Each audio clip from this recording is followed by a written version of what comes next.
한국을 일본이 점령한다 라는 것을 전 세계에서 다 용인하게 된 거고, 한국은 이제 망국의 길로 접어들게 된 것입니다. 4월 11일이 무슨 날인 줄 아시나요? 1919년 4월 11일이 대한민국 임시정부가 만들어진 날이자 이제 대한민국 건국일입니다. 그런데 대한민국 건국일이 언젠가에 대해서 그동안 논란이 많았죠. 제가 이제 매주 이제 금요일에 걸쳐서 대한민국 임시정부가 수립되기까지 우리나라의 역사에 대해서 몇 차례에 대해서 이제 말씀을 드리려고 합니다. 그 첫 번째가 대한제국이 왜 멸망했느냐. 결국은 이제 점령당한 거죠. 일본한테 점령당했는데 그 결정적인 계기는 그 러일 전쟁이죠. 그러니까 일본이 청일전쟁을 통해서 청나라를 꺾었어요. 그랬더니 러시아와 프랑스와 독일이 이제 삼국 동맹을 맺어가지고 삼국 간협을 하죠. 그래서 그 일본이 차지했던 그 조차지들을 돌려주게 하니까 이때 러시아 힘이 상당히 강해지죠. 그래서 이제 고종을 비롯해서 이제 조선의 고위 벼슬아치들이 이제 러시아에 많이 이제 그 기울어지게 됩니다. 그러니까 일본이 러시아를 꺾지 못하면 그 한국을 점령하지 못하겠다라고 생각해서 이제 러일 전쟁을 결심하는 겁니다. 그런데 이 러일 전쟁이라는 건 그 당시에 누가 봐도 다 러시아가 이기는 전쟁으로 생각했어요. 그 러일 전쟁 개전 직전에 고종은 그 러시아 황제에게 편지를 보내가지고 뭐 전쟁 하나 마라 러시아가 이길 거니까 미리 축하드립니다 라고 이 국서를 보낸 적이 있어요.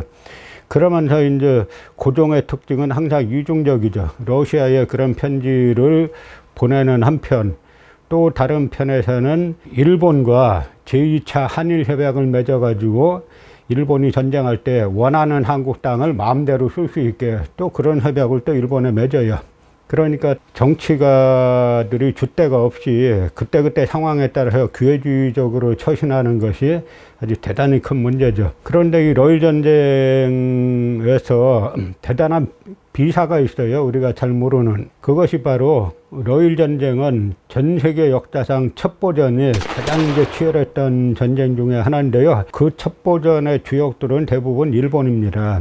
일본의 아카시 모토지로라는 인물이 있어요. 이 러일 전쟁 당시에는 대좌, 우리 계급으로 치면 한 대령쯤 했고, 나중에 이제 대장까지 올라가지고 초대 이제 한국군 헌병대장을 하는 그런 인물입니다. 그런데 이 아카시 모토지로가 쓴 자서전이 있어요. 자서전 제목이 낙화유수라고, 이름은 아주 시적이죠. 꽃이 떨어져 가지고 흐르는 강물처럼 흘러간다 라고 하는 아주 스파이에 맞지 않은 제목의 그 이제 자서전을 썼는데요. 아카시 모토지로는 제가 예전에 듣기로는 그 한국중앙정보부에서도 처음에 그 중정에 들어오면은 이 책을 다 읽게 했을 정도로 유명한 인물이죠. 전 세계 스파이 역사상 대단히 유명한 그런 인물입니다. 왜 그러냐면 1904년 5년 그 러일 전쟁이 일어날 때 두 나라의 군사력을 비교해 보면 러시아가 200만 군이었고 일본이 20만 군이었어요. 상비군이. 그러니까 10대 1이니까 뭐 국력으로 보나 그 뭐로 보나 그 당시 일본이 러시아의 상대가 아니었죠. 그러나 다른 게 있다면 일본은 이 전쟁에 사활을 걸었습니다. 역사라는 것이 항상 그 객관적 전력이 강한 쪽이 전쟁에서 이기는 게 아니에요. 이 객관적 전력 못지않게 중요한 것이 정신력입니다. 당시 일본은 20만 밖에 안 됐는데 그 순식간에 병력을 막 끌어모아 가지고 108만까지 끌어모았어요. 그리고 이 군사비를 갖다가 일본의 1년 예산의 7배를 책정했습니다. 그러니까 지금 우리나라 연간 뭐 올해 기준으로 하면은 연간 그 예산액이 약 550조쯤 되잖아요. 이거 곱하기 치러보세요. 그 약 4천조 이상의 돈을 갖다가 이 전쟁에 투입을 한 겁니다. 그러니까 일본은 이 전쟁에서 이기지 못하면 일본의 미래가 없다고 본 거예요. 왜냐하면 그 당시 일본은 한국을 점령하고 만주로 뻗어나가고 중국을 점령하고 이 군부에서 이런 계획을 다 세워놨는데, 첫 번째 한국부터 점령하지 못하면 뭐 만주고 중국이고 다 이제 허사가 되니까 일본 쪽에서는 그 모든 국력을 기울여 가지고 전쟁 준비를 했습니다. 그러니까 일본은 또 그 여러 가지 외교전을 펼쳐요. 일본은 장기전으로 가면 또 질 걸 알았습니다.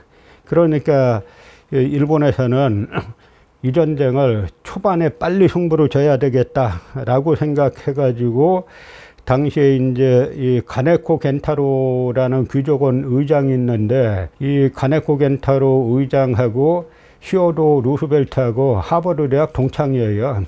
그래서 전쟁 하자마자 가네코를 미국으로 보내서 루즈벨트에게 그 중재를 부탁합니다. 나중에 루즈벨트가 이 공으로 노벨 평화상까지 타는데요.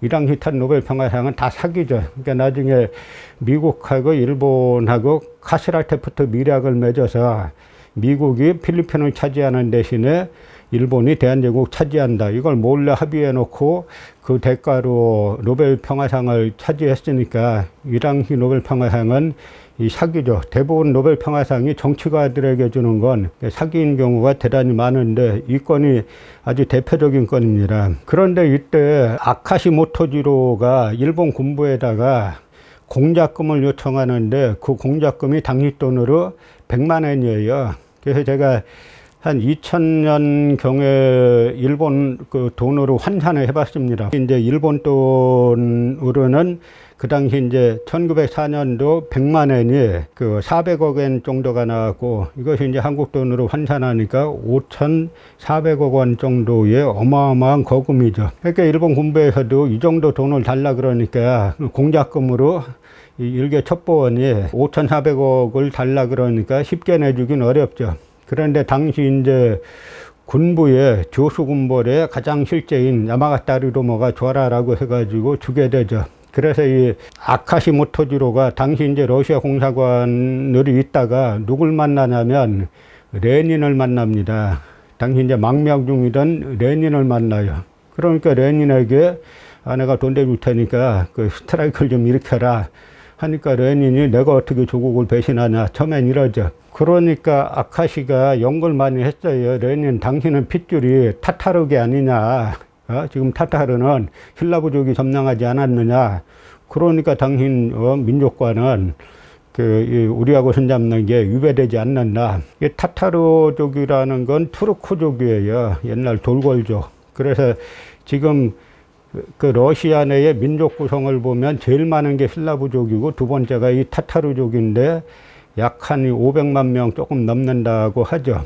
그러니까 레닌은 돈도 필요한 데다가 또 그런 명분까지 주니까 그 돈을 받았죠. 이때 레닌이 당시 이제 뭐 러시아 사회당을 통해서 한 공작이 1905년 1월 달에 있었던 그 유명한 피해 일요일 사건입니다.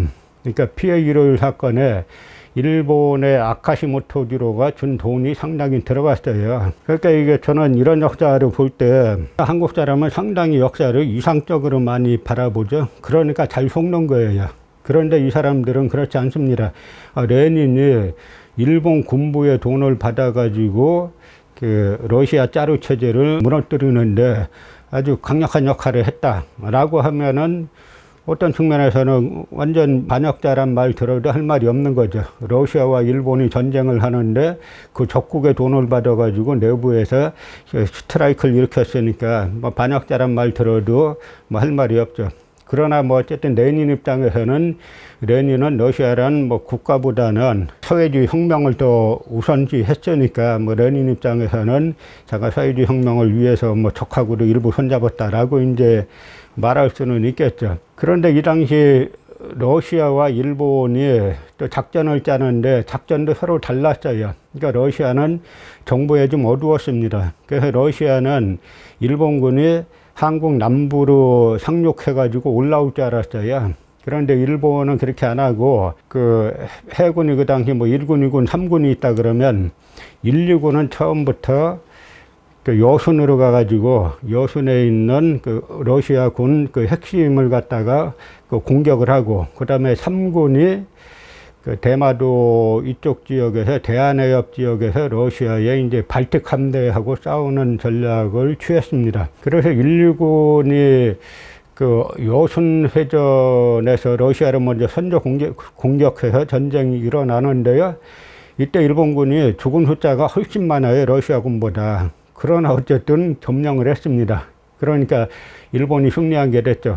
그 다음에 봉천 대회전에서도 일본군이 엄청 죽어가면서 어쨌든 승리를 했어요. 그리고 이제 마지막으로 그 대한해협에서 그 유명한 도조 헤이아치로 제도기권은 이제 일본군이 러시아 발틱 함대하고 이제 싸우게 되는 건데요. 원래는 이 수에즈 운하를 통해서 오면 금방 오는데 영국이 당시 영일동맹을 맺은 사이에요. 그래가지고 영국이 수에즈 운하를 차지하고 있으니까 영국이 그 러시아 발틱 함대가 수에즈 운하 통과하는 걸 갖다가 못하게 막았어요. 그러니까 지금 삥 둘러가는데, 지금 배로도 삥 둘러가면 뭐 한 달이 걸리네, 두 달이 걸리네 이러지 않습니까? 그래서 당시 발틱 함대가 그 대한해협까지 오는데 약 7개월이 걸렸어요. 그러니까 병사들도 다 지친 상태죠. 그럼에도 불구하고 당시 발틱 함대는 세계 최강 중에 하나라고 이야기들을 했기 때문에 그 러시아가 이기지 않겠느냐라고 예상을 했죠. 이때 도고 헤이아치로 제독이 내일이 발틱 함대와 싸우는 날이면 오늘 해신에게 제사를 지내는데, 그 해신이 누구냐면 바로 유순신 장군이에요. 그러니까 이건 일본인들 사고방식은 우리가 이해하기가 힘든 게 많아요. 우리는 암만 죽더라도 유순신 장군이 그 일본을 갖다가 외를 갖다 아주 원수로 삼았잖아요. 그러니까 나중에 유순신 장군이 마지막 노량해전은 안 해도 되는 해전인데, 사실은 그 유순신 장군이 내 나라를 침범한 그 외놈은 한 명도 살아서 그 돌아가게 할 수 없다라고 해서 마지막 해전이 일어날 정도로 일본에 대한 적대감이 대단했던 인물인데, 그 유순신을 갖다가 군신으로 모시고 내일 싸움에서 이기게 해달라고 제사를 지냅니다. 그래서 그 다음날 전투에서 모두의 상을 뒤엎고 도고 헤이아치로가 승리를 하죠. 그래서 이제 나중에 이건 뭐 여담입니다만, 도고 헤이아치로를 갖다가 그 영국의 넬슨 제독하고 뭐 조선의 유순신 제독하고 비교했더니, 도고가 나를 넬슨에 비유하는 건 받을 수 있지만 유순신 제독에 비유하는 건 감히 받을 수 없다라고 했다는 그 유명한 일화도 남기게 되죠.